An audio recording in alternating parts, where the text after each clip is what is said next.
Hey, y'all, welcome back. Today, we're checking out Nigel Farage versus Count Binface. He's back, y'all. The Clacton by-election explained. On Tuesday, Nigel Farage made the politically risky move of resigning as an MP in order to trigger a by-election in his constituency of Clacton. Excellent. Nominally, this was an attempt by Farage to get ahead of the House of Commons Privileges Committee, which were investigating his financial interests, the result of which could have led to a by-election. He explained that it was up to the people of Clacton to judge him, and that the by-election would be a fight between him and the establishment. The issue here is that the establishment has chosen simply not to engage. The Conservatives, Labour, the Liberal Democrats, the Greens and Restore Britain have all confirmed that they won't be standing a candidate in Clacton. This means that the by-election is set to be a fight between the Reform leader and, if the polls are to be believed, potential future Prime Minister and Count Binface. He wants to be Prime Minister. He wants to be Prime Minister. I beg you, don't let that happen. Y'all be sure to go to TLDR and like and subscribe. I assume they're going to tell us why no one is running against him. I assume it's because they think it's a joke. He's trying to not be investigated, right? He did some bad stuff, apparently. Some corruption, and he's trying to get out of it. He's trying to get away with it. They're not falling into his trap. This means that the by-election is set to be a fight between the Reform leader and, if the polls are to be believed, potential future Prime Minister and Count Binface. Yes! So, in this video, we're going to have a look into this by-election, why the other parties have stood down, what Farage's plan is, and why it seems like it may have already backfired. Excellent. Already. Excellent. Tell me. If Andy Burnham becomes the next British Prime Minister in summer, the UK will have had 7 Prime Ministers in less than 10 years. Wow. So, in the latest issue of our magazine, we explain why there appears to be a revolving door at number 10 Downing Street. I would like That's to just know. one of 80 pages in the magazine, because there's more in Too Long than you'd expect. Purchase your copy by clicking the link in the description.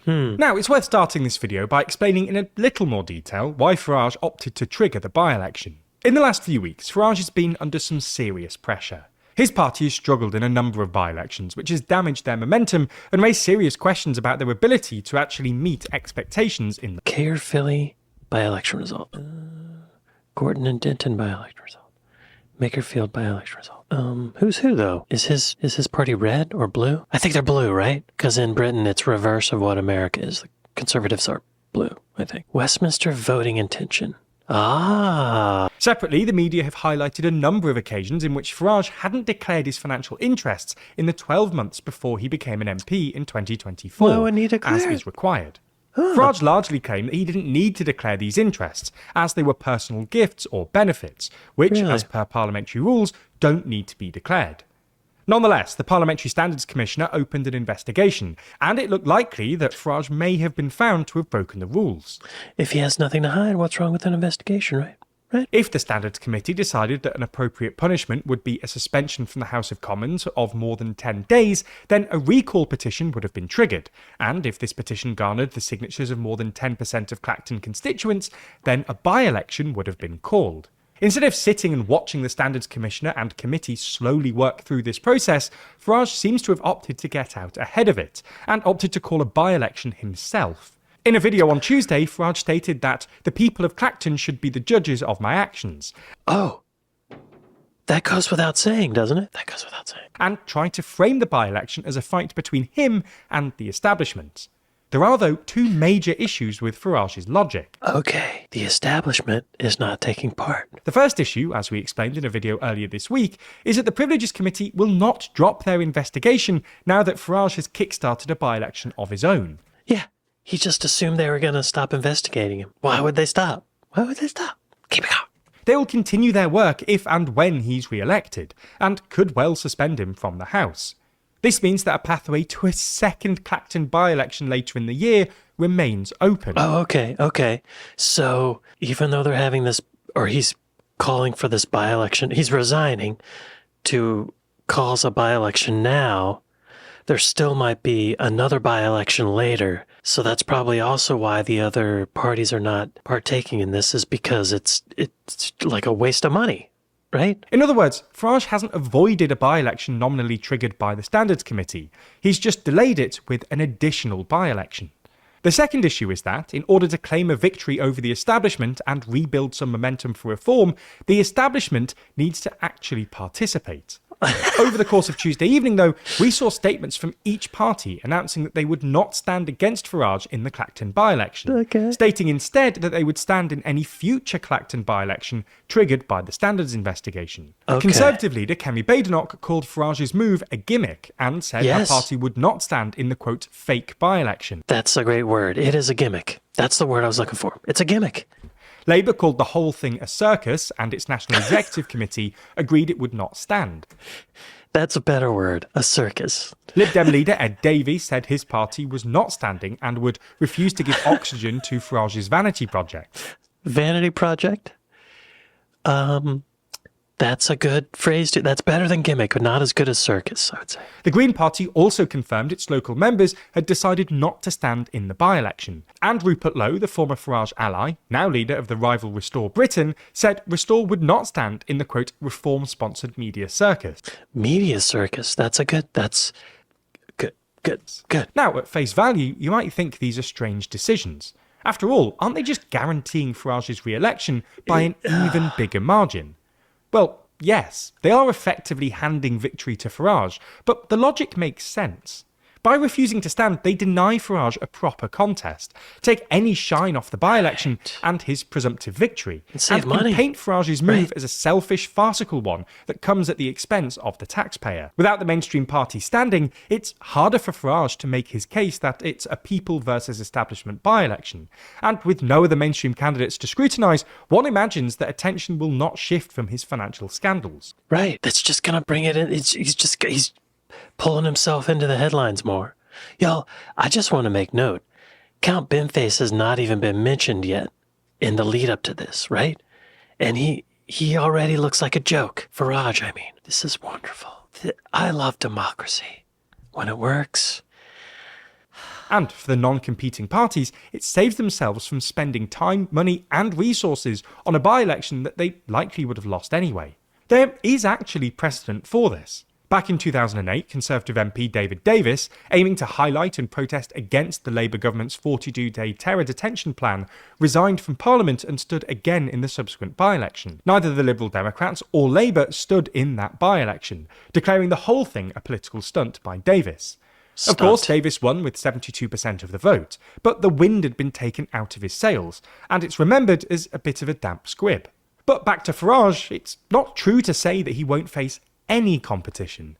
That's because one individual who has confirmed that they will stand is Count Binface, previously known as Lord Buckethead, the perennial novelty candidate played by comedian John Harvey.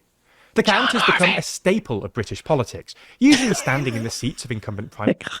I love this image of him on this professional-looking set, this talk show. This is wonderful. If Count Binface wins, this will just show the legitimacy of British democracy. Oh, it's so genius. By electing a joke politician, they'll show that it's not a joke. You know what I mean? Do you know what I mean? I hate calling him a joke politician but I mean, he's Count Binface, come on. But really, it's not. He's making a point. Become a staple of British politics, usually standing in the seats of incumbent prime ministers, leading to some iconic images, as well as in notable by-elections, with a whole host of satirical policies. I love how in British elections, everyone who runs has to stand on the stage while the results are read. I love that so much. I wish American elections were like that, because it puts everybody on an even playing field. No one's up in their ivory tower. He has, for instance, promised to build at least one affordable home, to bring back CFAX, and to move the hand dryer in the men's toilets at Uxbridge's Crown and Treaty pub to a more sensible position. Hey, y'all, he's working within his means. These are doable things. I've heard of CFAX, and it does seem outdated, but there are people, there's a nostalgia to it. It could be updated. Seems kind of fun, and I'm sure there are some folks in the older generations who would still appreciate that and not have to go to their phone or whatever on the computer to do all the stuff CFAX could do, right? And to build at least one affordable home, that sounds like a joke, but that might be more than a lot of politicians do, right? If he could actually build one, he's starting somewhere, right? And the hand dryer. Hey, I wonder if we can look up where this hand dryer is. Uxbridge's Crown and Treaty Pub. Show me on the map. It's way out there. It's way out there. Okay, let's see if we have any photos of the men's hand dryer. I mean, it looks like a beautiful pub. They deserve to have a hand dryer in an appropriate place. I'm not seeing pictures of the men's hand dryer. Maybe that's good. Maybe there shouldn't be photos of the men's room. You know what I mean? Where is the men's hand dryer? I wonder if we could... Oh, look. Metro UK. The hand dryer is nestled very close between the urinal and the sink. Oh, and if somebody's using that urinal, like, you can't use the hand dryer. Using the urinal on the far right side turns on the hand dryer. I guess it's motion detected. And if you need to use the hand dryer, which is just a few centimeters from one of the sinks while someone is using the urinal, oh, yeah.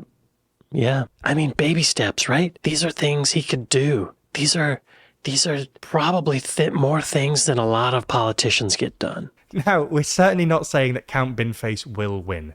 In the Makerfield by-election, he only managed to secure 95 votes, around 0.2%. However, he could plausibly be the only other recognisable candidate alongside Farage, making him the de facto anti-Farage candidate. Yes. If this is the case, then we should expect him to secure significantly more votes than in Makerfield, and possibly even come second. It's worth pointing out that independents and smaller local parties will likely also stand. This sort of result would really add to the argument put forward by Farage's political opponents, that his resignation and this by-election is a bit of a farce. Who's the joke now, Farage? Where's Clacton, by the way? Show me on a map. Clacton on Sea. Oh, I've heard of that, actually. Okay. Beautiful. Beautiful. Oh, yeah. Citizens of Clacton, you have a beautiful town. City, even. And you have a wonderful opportunity to show the world the fairness, the legitimacy, the north-pointing example to the world of British democracy. You have a moment. This is your chance. A moment in time.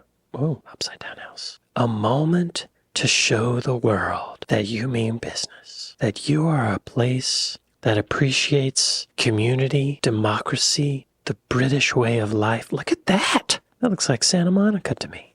This is your moment. I beseech thee, citizens of Clacton, show the world. Show the world. Be an example against corruption. Please, I beseech thee. Wow, that is really beautiful. I want to go there. Yesterday, you may remember, we reported on Nigel Farage's decision to resign his seat of Clacton-on-Sea to trigger a by-election. I've thought about it hard, and I've decided today I will resign as a Member of Parliament for Clacton-on-Sea. Get out of here. But what I hadn't fully thought through at the time was that with only one candidate standing against him, Count Binface, it is possible that Binface beats Farage. We are, after all, the country which voted to christen a ship Boaty McBoatface. We have a long tradition of subversive humour. And I don't know, but I wouldn't rule anything out. Anyway, this periodic visitor from another galaxy has policies which may prove popular in Clacton. Nationalising model railways, for instance, and also nationalising Adele. Renaming London Bridge, Phoebe Waller Bridge, and, of course, moving the hand dryer in the men's toilet in Uxbridge's Crown and Treaty Pub to a more sensible position. He joined me a little earlier. I asked him, had he contemplated the worrying possibility that he might actually win this by-election? Well, I mean, Andrew, thank you for your question. I mean, of course, I've computed every eventuality, and there is a small, a bit like Avengers Endgame, there is a small window of opportunity within which I actually become an MP. Yes. That is something which I think the British people would find hilarious, the rest of humanity would find hilarious, and dare I say, I would find hilarious too. Hilarious, but also an example. Like, seriously, if he won, it would be a display of fairness and justice. And of course, in terms of Nigel Farage's framing of this campaign, you now represent the entire British establishment. Yes, quite. Well, I've been waiting for this, to be honest with you, Andrew.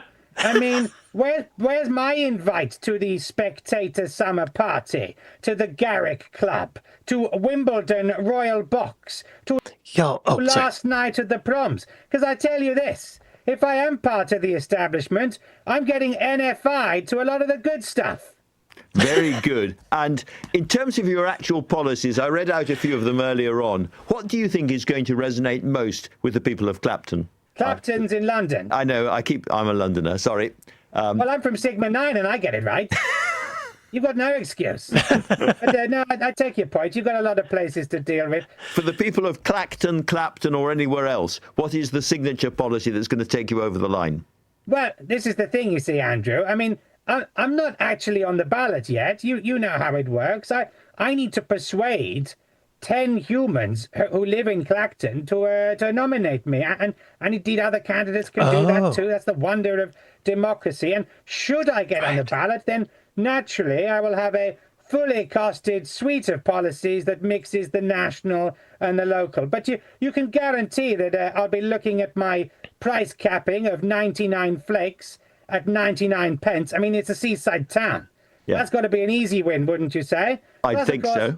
I think so. National policies, nationalise Adele, build at least one affordable house, tie nurses' pay to that of ministers. Tie nurses' pay to that of ministers? Y'all. Wow. Rename London Bridge after Phoebe Waller, bring back CFAX, and of course, move the hand dryer in the gents' toilets at the Crown and Treaty Pub, Uxbridge, to a more sensible position. Because as you can imagine, that's a national issue. It certainly is. It's one that we've discussed on the show already because it is so important. If you got elected, do you realise that you would not be able to wear your current facial covering? The Commons rules, which I've got in front of me here, are very, very clear, and they forbid face coverings. Well, I mean, the Commons rules are very clear about what you can do with donations. But that seems to have got all murky, so why can't I see how the line can get tested? I mean, look, if Black Rod can slip in under the guidelines, why can't I? It smacks of double standards, Andrew. Well, let me just read you, for the sake of clarity, what it actually says. Clothing should demonstrate respect for the House, and uniforms, large slogan-bearing items, and other forms of demonstrative dress are generally not considered in order. I'm just closing my eyes and looking forward to you actually taking the oath. Well, look, Andrew, I'm not a lawyer, but let's just pick on two words there. Demonstrative. I'm not demonstrative. This is just who I am. Right. I'm a recyclon. It would be binnist of the Speaker to attack me for that one. And then you also use the phrase generally. So if there's not wriggle room there, then where is subjective. There? I say, bring it on. And in terms of your allegiance to the king, which you'd have to swear if you became an MP, you come from another galaxy. Would you swear allegiance to Charles III? Well, I understand you can just cross your fingers now and everything's hunky-dory. Is that right? It's not right. I don't think it is, but some have done it. It's true. It has been done before. Just coming back to the campaign itself, is there a danger that, for instance, the monster raving loony party stands and splits the anti-Farage vote? I think more to the point, it would. I think the danger would be Farage that they would split the reform votes because they're actually to that side of the political spectrum, and I'm not entirely kidding on that one. So no, I'm quietly confident, and like I say, it's democracy. Let the people of Clacton have their say. There'll be plenty of candidates. I doubt it will be a two-horse race. I mean, hey, in this day and age, you might have candidates dressed up as horses. It's fair game. It's fair game. Fair game. This is all about really how Nigel Farage has funded himself or been funded. Can I therefore ask, serious question, who funds Count Binface? Good question. Well, Count Binface, principally. I got my old space piggy bank. It's quite, I have to say, I don't want to, do a Penn and Teller here and lift the lid on the election process, but to be an MP, it's actually remarkably affordable. 500 quid to stand for an election. That's a bargain. Do you know how much it is to stand for London Mayor? I have absolutely no idea. 10 grand. 10 grand. Wow. Pounds. So, you That know, rules me relatively out. speaking, but for those ones, I have to crowdfund. And, you know, humans, they drop me the price of 3 affordable croissants, £3, or whatever they can muster. And that's very kind of them. But, you know, I'm not looking for your crypto. I'll let you into a secret, Andrew. I actually did get an email from somebody asking if I wanted to get involved in crypto. I thought, aha, that's what this is all about. I'm not falling for that one. This could be quite a tight race.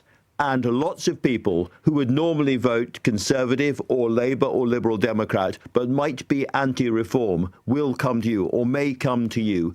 Are you actually going to fight a sort of serious door-by-door, street-by-street campaign in the seat? No. You're not. Well, why should I? I don't have to do that. I mean, it's a heat wave, for goodness sake. It's hard enough sitting here talking to you, Andrew. Are you trying to kill me or what? I'm not trying to kill you, but I am He's very honest. much looking forward to the contest ahead. Oh, yo, at least he's honest. No. Man. Oh, it'd be so great if he won, y'all.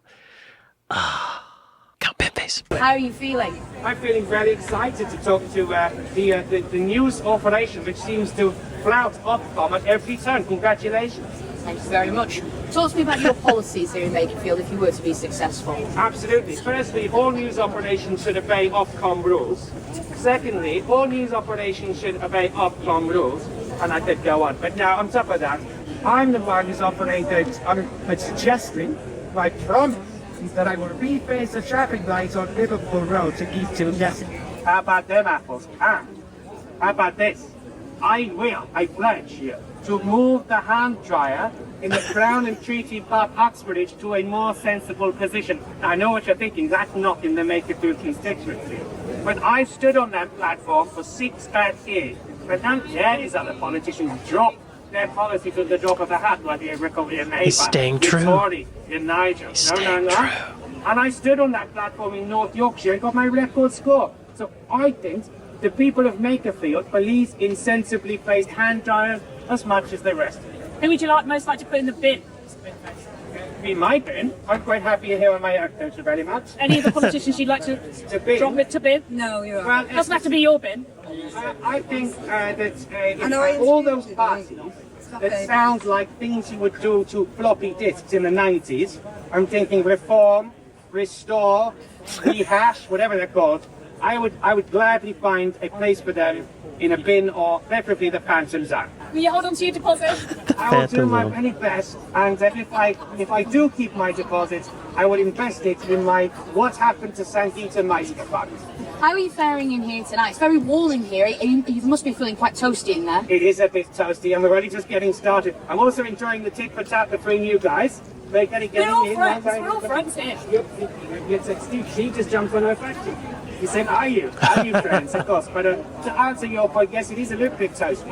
And I was thinking of including in my manifesto, I do apologize, including in my manifesto, point 21, to have air conditioning as standard in all mascot costumes. I think everyone in here, especially this chap next to you, would also agree with that. I think whenever there's a bin, there's a fucking fox. Oh, excuse me. I do apologise. You'll have to beep You'll need that. a beat there, I Yeah, think. sorry. I do apologise. But then, hey, who's the one breaking off bomb rules around here? Well, you just then. Exactly. I know now we both know how it is.